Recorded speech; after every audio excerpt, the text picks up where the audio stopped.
Hello guys, আসসালামু আলাইকুম। কেমন আছেন সবাই? আমি ভালো আছি আলহামদুলিল্লাহ। আমি আরেকটি নতুন ব্লগ ভিডিও নিয়ে চলে আসছি। আমি এমএস তাসলিমা। যে কালকে একটা ভিডিও দিয়েছিলাম, আমি বাজারে গিয়েছি, কিছু চিংড়ি মাছ নিয়েছিলাম, সেগুলো কাটতে বসে গেছি।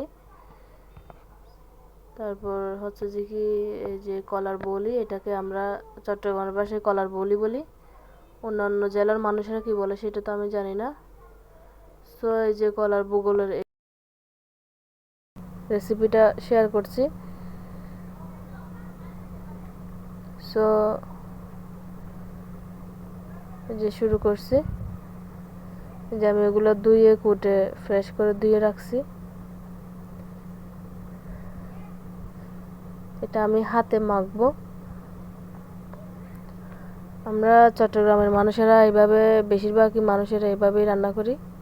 এভাবে রান্না করলে এটা একটু বেশি মজা হয়। আবার অনেকে অন্যরকমভাবেও রান্না করে। এই যে আমি এখানে দুটো বেগুন কুচি করে দিয়েছি, তারপরে কচুর ছড়া দিয়েছি 5-6টা কুচি করে, তারপরে দিয়ে দিব আলু, 2টা আলু কুচি করে দিয়েছি।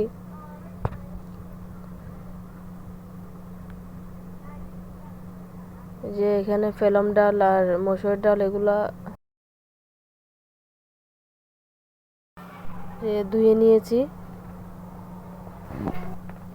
সো যে চিংড়ি মাছ, আমি বড় চিংড়িগুলো থেকে ছোটো ছোটো কতগুলো বেছে নিয়েছি। দিয়ে দিব কাঁচামরিচ কুচি, রসুন কুচি দিয়ে দিলাম। এখন দিয়ে দিব পেঁয়াজ কুচি, হাফ কাপ পেঁয়াজ কুচি দিয়ে টমেটো কুচি দিয়ে দিয়েছি।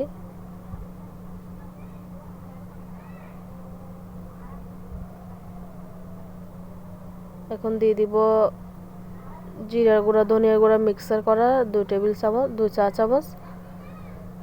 দিয়ে দিব স্বাদ মতো লবণ, হাফ চা চামচ হলুদের গুঁড়া দিলাম, যে 2-3 চা চামচ মতো মরিচের গুঁড়া দিলাম। এখানে পরিমাণ মতো তেল, মানে 1 টেবিল চামচ মতো দিলেই হবে। যে হাতে নিয়ে এটা ভালোভাবে মেখে নিব।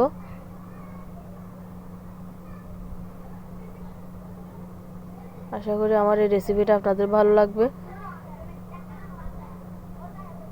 চাইলে কেউ এভাবে ট্রাই করে দেখতে পারেন।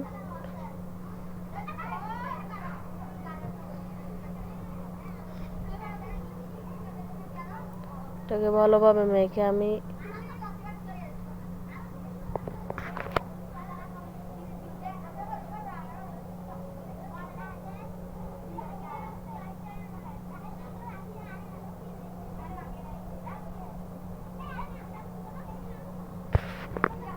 যে আমার মাখা হয়ে গিয়েছে, হাতটা ধুয়ে এখানে পানি দিয়ে দিব, নিচে না লাগে মতো হালকা করে। এবার রান্না করতে বসিয়ে দিব এটা।